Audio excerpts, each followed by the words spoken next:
December మాసము అలాగే శనివారం 21వ తారీఖు కాబట్టి దేవుడిచ్చిన ఇంత గొప్ప అవకాశాన్ని చాలా జాగ్రత్తగా సద్వినియోగం చేసుకుందాము. ప్రతి ఒక్కరు కూడా తల వంచండి, ప్రార్థన చేద్దాము. ప్రార్థన. పరలోకమందున్న మా ఘన తండ్రి, నీ పరిశుద్ధమైన శ్రేష్టమైన ఘనమైన నామమునకు స్తుతులు స్తోత్రములు తండ్రి. దేవా, రాత్రికాల సమయం అంతా కూడా మమ్మల్ని కాపాడి రక్షించి తండ్రి సంరక్షించి దేవనైనా మళ్ళీ ఉదయకాల సమయం నుండి ఎక్కువ నుండి నీ పాద సన్నిధికి వచ్చి ప్రార్థించడానికి శక్తినిస్తూ బలాన్నిస్తూ ముందుకు నడిపించే విధానం బట్టి మీకు స్తుతులు స్తోత్రములు చెల్లిస్తూ ఉన్నాను తండ్రి.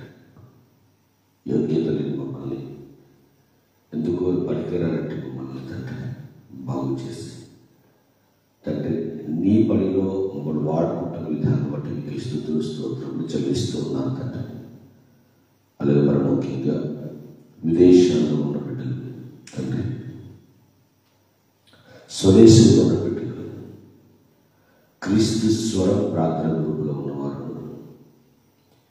ఎక్కువ జాముని దేవభక్తి ధ్యాన పరిచర్యలో ఉన్నవారు, మహిమ గల క్రీస్తు ప్రార్థన మందిరంలో ఉన్నవారు, ఎవరైతే సత్యవాక్యమును సరిగా విభజించి ఉపదేశించడమే కాకుండా వాక్యానుసారంగా బ్రతుకుతున్నారు వారందరి కుటుంబాలను దీవించండి, ఆశీర్వదించండి తండ్రి. పరముఖ్యంగా నీ పనిలో ఉన్నతమైన వారుగా ప్రతి ఒక్కరు ఉండడంతో మీరే సహాయం ధరించి చీకట్లో ఉన్న వారిని వెలుగులోనికి రప్పించడానికి మమ్మల్ని వాడుకోమని ప్రార్థిస్తూ ఉన్నాను తండ్రి.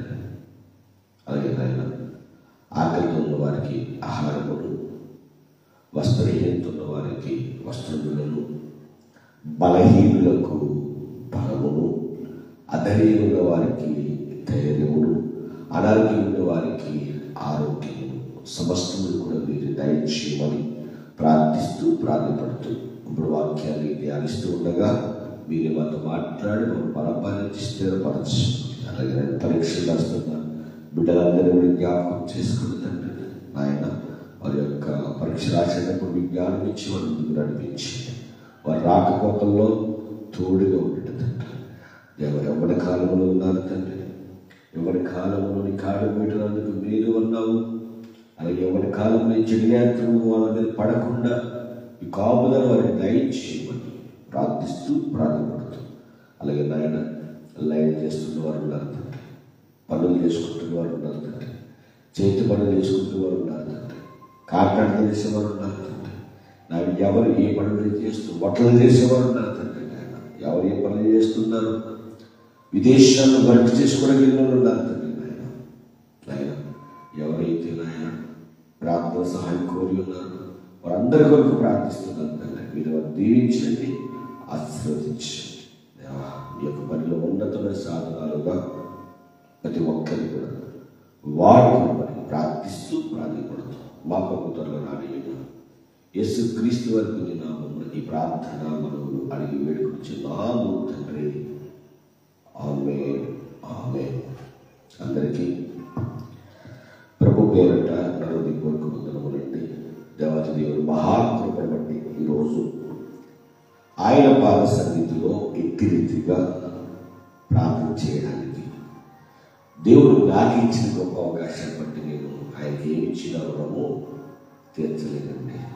ఎందుకంటే ప్రతిరోజు కూడా ఎన్నో కష్టాలు, ఎన్నో ఇబ్బందులు, ఎన్నో సమస్యలు ప్రతి మనిషికి కూడా ఎన్ని కష్టాలు ఉన్నాయి, ఇబ్బందులు ఉన్నాయి, ఎన్ని సమస్యలు ఉన్నా కూడా నీకు సమాధానాన్ని ఇస్తాను అని నేను నమ్ముకున్న నా దేవుడు నన్ను రక్షించడానికి ఆ పరమను విడిచి భూమికి వచ్చిన తండ్రి, పరలోకమందున్న తండ్రి తన కుమారుని భూమికి పంపించే రీతిగా అట్టి త్యాగమును బట్టి, అట్టి ప్రేమను బట్టి నేను ఎంతగానో ఆనంద ఆనందిస్తూ ఉన్నారు, ఎంతగానో సంతోషిస్తూ ఉన్నారు. అలాగే దేవుడు వలన మన జీవితంలో కూడా మనం కూడా ఆయనకి తగినట్టుగా, ఆయన మనం బ్రతకమన్నట్టుగా, ఆయన మనల్ని ఉండమన్నట్టుగా ఉండడానికి ప్రయత్నాలు చేయాలి. స్థిరమైన మనసు కలిగి మనం జీవించాలి. అయితే అలా ఉండాలంటే మన హృదయంలో వాక్యం ఉండాలి. దేవుడి వల్ల వాక్యం అనేది ఏం చేస్తుందంటే బలపరుస్తుంది, ఆ వాక్యం అనేది ధైర్యపరుస్తుంది. నిజంగా దేవుని యొక్క మాట ఉన్నప్పుడు ఎంతో బలాన్ని, ఎంతో శక్తిని మనకి తెలియజేస్తుంది. దేవుడి వల్ల ఆ బలము, ఆ శక్తి మనకు ఎందుకు వస్తుంది అని అంటే అంటాను, దేవుని వాక్యంలో ఆ శక్తి ఉంది, దేవుని మాటలో ఆ బలం ఉంది. దేవుని మాట చాలా చాలా విలువైనది. అందుకే మనం రక్షించడానికి, మనం కాపాడడానికి, మనలో ఉన్నతమైన స్థితిలో నిలబెట్టడానికి, పాపం అనే చెర నుంచి విడిపించడానికి, పాపాన్ని కడగడానికి, పాపం మనలోంచి తీసివేయడానికి, ఆ పరలోకం నుండి భూమి మీద దిగి వచ్చిన పాపుల రక్షకుడు యేసుక్రీస్తు ప్రభువారు. ఆయన బట్టి మనకు కలిగిన ఆనందం ఏమనగా, సర్వశక్తుడై సర్వము సృజించిన వాడే ఈ భూమి మీద ఉన్న మనల్ని రక్షించడానికి వచ్చాడంటే ఎంత ధన్యకరమైన జీవితం. ఒక్కసారి మీరు ఆలోచించండి. ఒక్కసారి మీరు ఆగి ఆలోచించండి, దేవుడు మన పట్ల ఎలాంటి ప్రణాళిక కలిగి ఉన్నాడో. కాబట్టి ప్రేమ దేవుడు వల్ల దేవుడు మనం కోరుకున్నాడు సంగతిని మర్చిపోతుంటే, మనమంటే ఆయనకి ఇష్టం, మనమంటే ఆయనకి పిచ్చి ప్రేమ. అందుకే ఆయన మనల్ని ఎలా ఏర్పరచుకున్నాడు అని మనం ఆలోచించగలిగితే ప్రేమ దేవుడు వల్ల ప్రతి ఒక్కరు కూడా ఈ యొక్క చేతిలో ఉన్న బైబిల్ తెరిచి, బైబిల్ నుండి చేతులను బైబిల్ తెరిచి అపోస్తలుడైన పౌలు గారు ఎఫెసీయుల సంఘానికి లెటర్ రాస్తూ ఒక విషయాన్ని మనతో మాట్లాడుతూ ఉన్నారండి. ఒకసారి ఆ మాటలు కూడా మనం చాలా జాగ్రత్తగా ధ్యానించగలిగితే, అపోస్తలుడైన పౌలు గారు ఎఫెసీయుల సంఘానికి రాసిన పత్రికలో మొదటి అధ్యాయము 3 కానించి కొన్ని వచనాలు ఉన్నాయి. చాలా జాగ్రత్తగా చదువుతామండి. ఆ మాటల్లో ఆ భావం, ఆ మాటలో ఉన్న ఆ శక్తి, ఆ మాటలో ఉన్న అంతర్యం అంతా మనకు అర్థమైతే మనం ఎప్పుడు దేవుణ్ణి విడిచిపెట్టాం. అంటే అంత ప్రేమ అందులో ఆయన నూరు పోశాడనమాట. అసలు మన గురించి ఏం ఆలోచిస్తున్నాడు, మన గురించి ఏం సిద్ధపరిచాడు, అసలు మనం ఎలా బ్రతకాలని ఆయన కోరుకుంటున్నాడు, అన్నీ కూడా అందులో మనకి చాలా క్లుప్తంగా వివరంగా అక్కడ పౌలు గారు ఆ సంఘానికి రాసినట్టు మనకు కనిపిస్తుంది. ఓకేనా, చూద్దామా? ఎఫెసీయుల పత్రిక 1వ అధ్యాయం 3వ వచనం. మన ప్రభువైన యేసుక్రీస్తు యొక్క తండ్రి యొక్క దేవుడు స్తుతింపబడును గాక రాస్తూ, ఆయన క్రీస్తునందు పరలోకములో ఆత్మ సంబంధమైన ప్రతి ఆశీర్వాదము మనకు అనుగ్రహించెను. దేవుని నామానికి మహిమ కలుగును గాక. తండ్రి అయిన దేవుడు ఏం చేశాడు మనం ఆలోచిస్తే, ఆయన క్రీస్తునందు, అంటే యేసుక్రీస్తు ఎవరైతే ఈరోజు భూమి మీదకి వచ్చారని మనం పండుగ చేసుకుంటున్నామో, యొక్క క్రిస్మస్ అనే ఆర్భాటం చేస్తున్నాము. ఆయన యేసుక్రీస్తు ప్రభు వారి భూమి మీదకి వచ్చినప్పుడు వచ్చిన ఆయనలో క్రీస్తునందు పరలోకములో ఆత్మ సంబంధమైన ప్రతి ఆశీర్వాదమును మనకు అనుగ్రహించును. ఎట్లనగా వివరం చెప్తున్నాడు పౌలు గారు ఆ సంఘంతో మాట్లాడుతూ. ఈరోజు ఆ మాట మనకు కూడా అర్థం కావాలి. ఎట్లనగా తన ప్రియులను తన ఉచితముగా మనకు అనుగ్రహించిన తన కృప మహిమకు కీర్తి కలిగినట్లు, ఎవరికి? దేవునికి కీర్తి కలిగినట్లు. జాగ్రత్తగా మనం వాక్యాన్ని ఆలోచించినప్పుడు ఇక్కడ ఏమని రాయబడుతుందంటే ప్రియమైన దేవుని వల్ల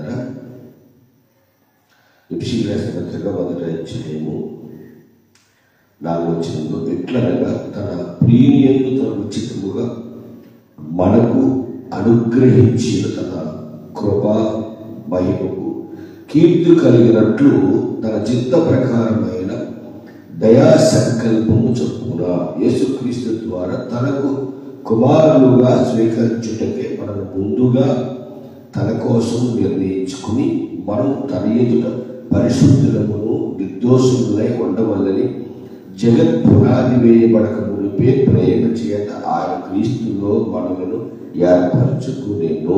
దేవునికి మహిమ కలుగును గాక. మీరు జాగ్రత్తగా ఈ మాటలను ఆలోచించగలిగితే ప్రేమ దేవుని వల్ల దేవుడు మనల్ని యేసుక్రీస్తునందు మనల్ని ఏర్పరచుకున్నాడట. ఈ ఏర్పాటు ఇప్పుడు అంటే జగత్ పునాది వేయబడక మునిపే ఆది ఎందు.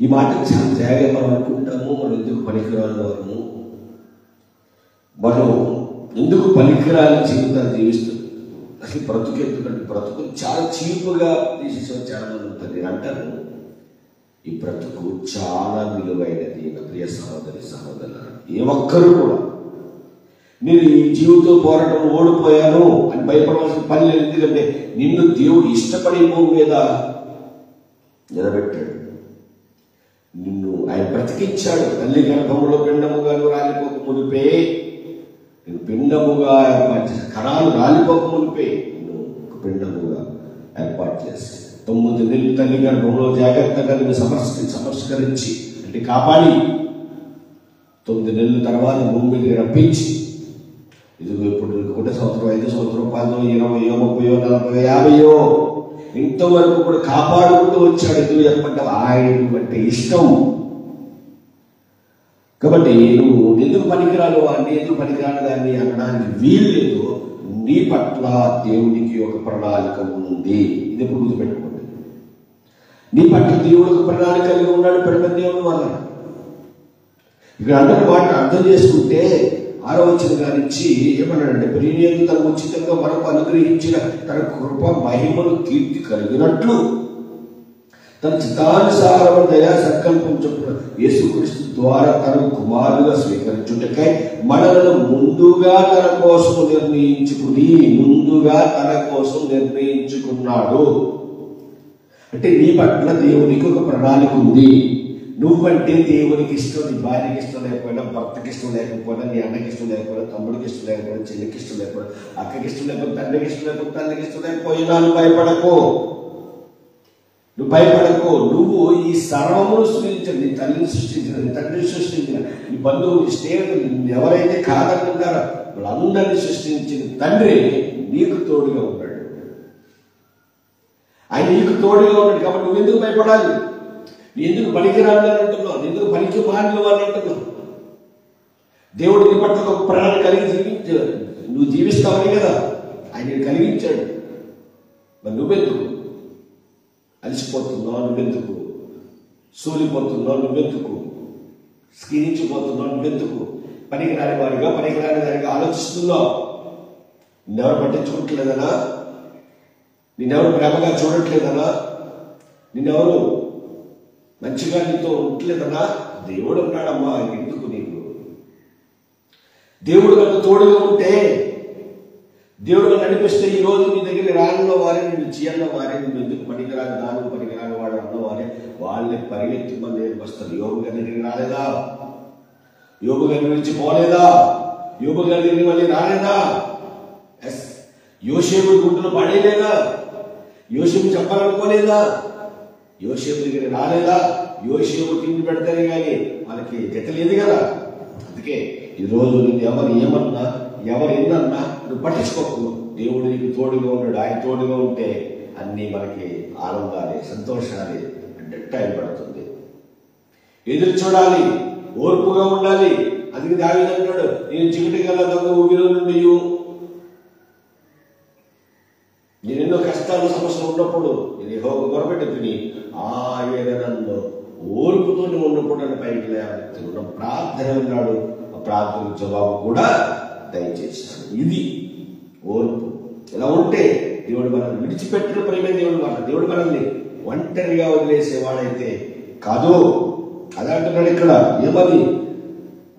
కుమారులుగా స్వీకరించుటకై మనల్ని ముందుగా తన కోసం నిర్ణయించుకుని మనము తన ఎదుట, చూడండి, ఆయన మనం నిర్ణయించుకున్నాడు. మనం ఇష్టం కదా, మనం ఎలా ఉండాలంట?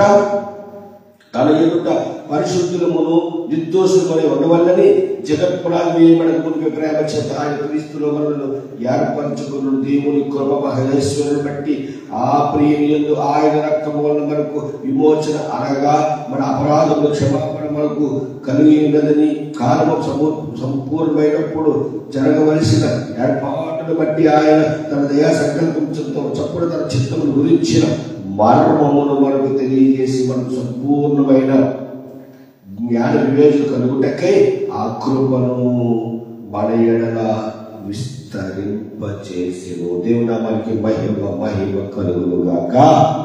ఆమేన్. ఎందుకు భయపడాలి? భయపడద్దు. నేను దేవుడు ముందుగానే సిద్ధపడి జగత్పురాన్ని వేయబడక మునిపే నేను సిద్ధపరిచాడు. ఈ విషయం గుర్తుపెట్టుకోండి. దేవుడు మిమ్మల్ని మీ కుటుంబాన్ని దీవించి ఆశీర్వదించుగాక.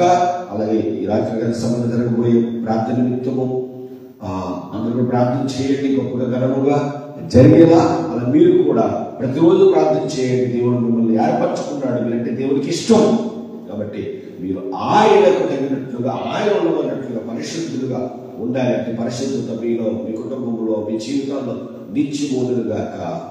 ఆమేన్.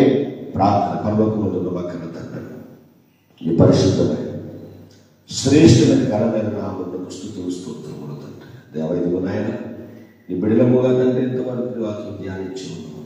ఆయన వినబడిన వాక్యం దృష్టిలో ఎత్తుకుపోకుండా హృదయం అనే పలక మీద బంధనం చేసుకున్న వాక్యం ప్రతి ఒక్కరికి దయచేయమని తండ్రి మా కొడుకుల్లో రాని యేసుక్రీస్తు వరకు నామమున ఈ ప్రార్థన మనం వేడుకొచ్చున్నాము తండ్రి.